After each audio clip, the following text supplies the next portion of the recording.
கணவன் மனைவி சண்டையின் போது செய்யக்கூடாத சில விஷயங்கள் பற்றி இந்த பதிவுல விரிவாக பார்க்கலாம் வாங்க.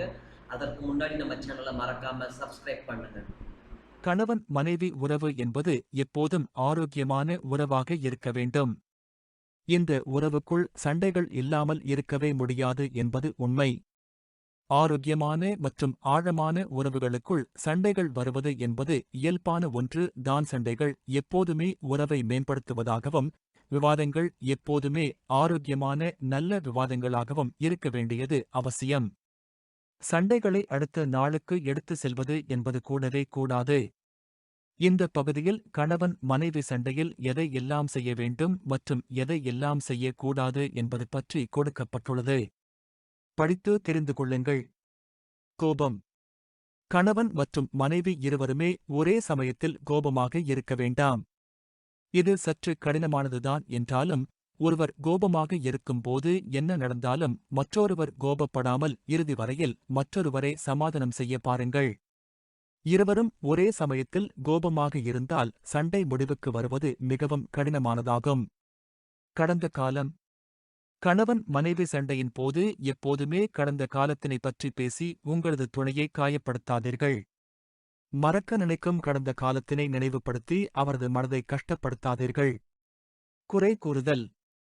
மனிதனாக பிறந்தால் நிச்சயம் சில குறைகள் இருக்கத்தான் செய்யும். அதற்காக இருவரும் மாறி மாறி சண்டையின் போது ஒருவர் மீது ஒருவர் குறை கூறிக்கொண்டே இருக்காதீர்கள். இது சண்டையை பெரிதுபடுத்துவதுடன் பேசிய வார்த்தைகள் காயத்தை உண்டாக்கும். வெற்றி யாருக்கு? சண்டையில் யாரோ ஒருவர் மட்டுமே வெற்றி பெற முடியும். எனவே சண்டையில் வெற்றியடைவது உங்களது துணையாகவே இருக்கட்டும் என்று விட்டுவிடுங்கள். நான் தான் வெற்றியடைய வேண்டும் என இருவருமே நினைத்துக் கொண்டு இருந்தால் சண்டை முடியவே முடியாது. குறையை சொல்ல வேண்டுமா?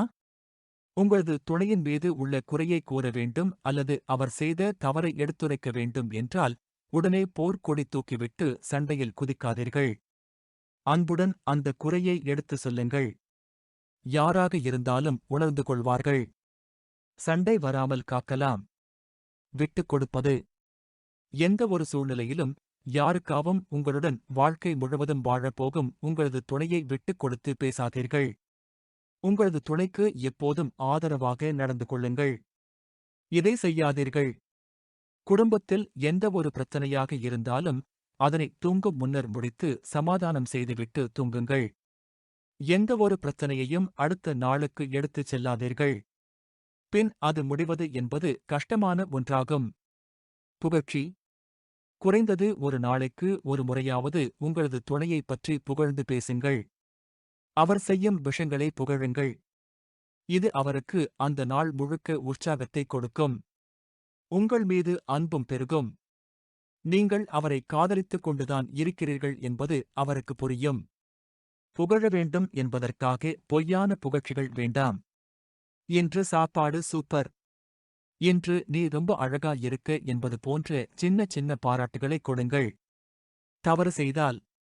நீங்கள் உண்மையிலேயே ஒரு விஷயத்தில் தவறு செய்து விட்டீர்கள் என்று தோன்றினால் நீங்கள் அதனை நினைத்து வருந்தி முழு மனதுடன் உங்களது துணையிடம் மன்னிப்பு கேளுங்கள்.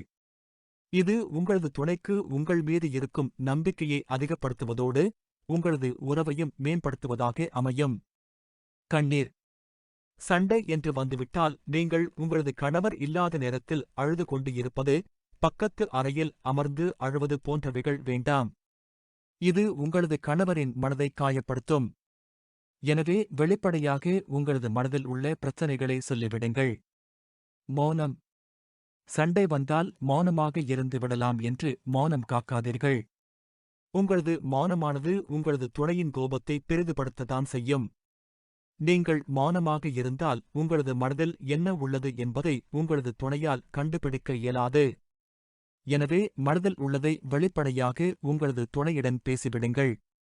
வெளியில் செல்லுதல். சண்டை மிகவும் அதிகமாகிறது என்றால் உடனே வெளியில் சிறிது நேரம் சென்று விடுங்கள். உங்களது மனதில் இருக்கும் கோபங்களும் சற்று தணியும் வரை வெளியில் இருந்துவிட்டு வீட்டுக்கு வரும்போது உங்களது துணைக்கு பிடித்தமான ஏதேனும் ஒரு பொருளை வாங்கி வாருங்கள். அது எவ்வளவு சிறிதாக இருந்தாலும் பரவாயில்லை. அதே சமயம் வீடு திரும்பும் நேரமும் முக்கியம். அதிகபட்சமாக அரை மணி நேரத்தில் வீடு திரும்பிவிட வேண்டியதும் அவசியமாகும். இதனை அடிக்கடி செய்வதும் கூடாது. பிரச்சனைகளை அமைதியான முறையில் பேசி தீர்ப்பதுதான் பிரச்சனைக்கான சிறந்த முடிவாக இருக்கும். தகாத வார்த்தைகள். சண்டையிடும் போது எக்காரணத்தைக் கொண்டும் தகாத வார்த்தைகளை உபயோகம் செய்வது கூடாது. இவ்வாறு தகாத வார்த்தைகளை பயன்படுத்துவது உங்களது மரியாதையைத்தான் குறைக்கும். எவ்வளவு பெரிய கோபமாக இருந்தாலும் தகாத வார்த்தைகளை பயன்படுத்துவதை நிறுத்திக் கொள்ள வேண்டியது அவசியமாகும். குடும்பத்தை இழுத்தல். கணவன் மனைவி சண்டை குடும்பத்தை இழுத்து பேசுவது எல்லாம் கூடாது. உங்களது குடும்பத்தைப் பற்றி பேசினால் உங்களுக்கு எப்படி கோபம் வருமோ அதேபோலதான் உங்களது துணைக்கும் அவரது குடும்பத்தை, அவரது நண்பர்களைப் பற்றி பேசினால் கோபம் வரும் என அவரது கோபத்தை சீண்டி பார்க்க வேண்டும் என்று நினைக்காதீர்கள். தோற்றம்.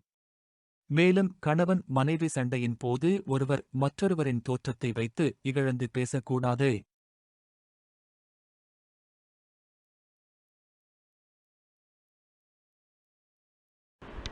Thanks for watching.